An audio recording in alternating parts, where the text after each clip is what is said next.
Gloire à Dieu. Voici l'histoire de trois pêcheurs. Au milieu de la mer, un crocodile est sorti.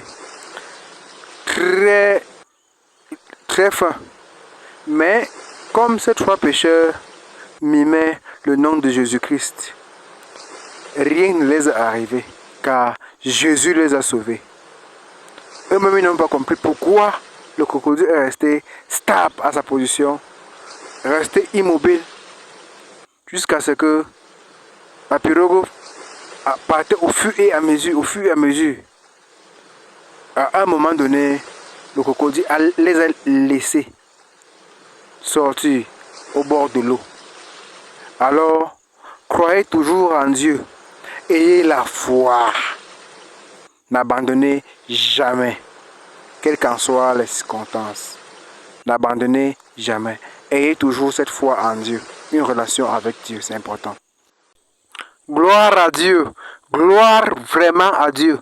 Chers amis, cette histoire que vous voyez est une histoire réelle. Je dis bien réelle. Ce monsieur ritualiste a essayé de prendre la vie de cette jeune dame.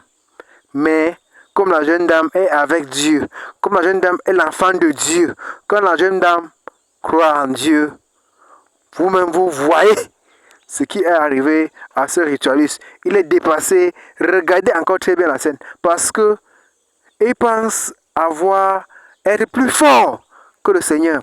Il n'y a personne qui est plus fort que le Seigneur. Tant que tu crois en Dieu et que tu as cette foi et que tu as cette relation avec lui, personne ne peut arracher ta vie. Vous-même voyez ce qui est arrivé à ce ritualiste. Il a eu chaud.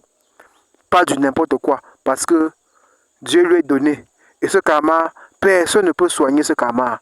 Observez très très bien. Regardez bien cette image. Gloire à Dieu. Des fois, quand nous sortons de la maison, prions pour nos enfants qu'on laisse à la maison.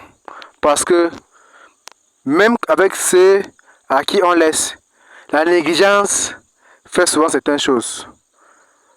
Et il n'y a que Dieu pour gérer ce genre de situation. Voici un bébé en bas dans une jambe de deux roues d'une moto, coincé avec des blessures partout. On n'est même pas sûr de lui faire sortir de là. Vraiment, c'est compliqué. C'est très compliqué.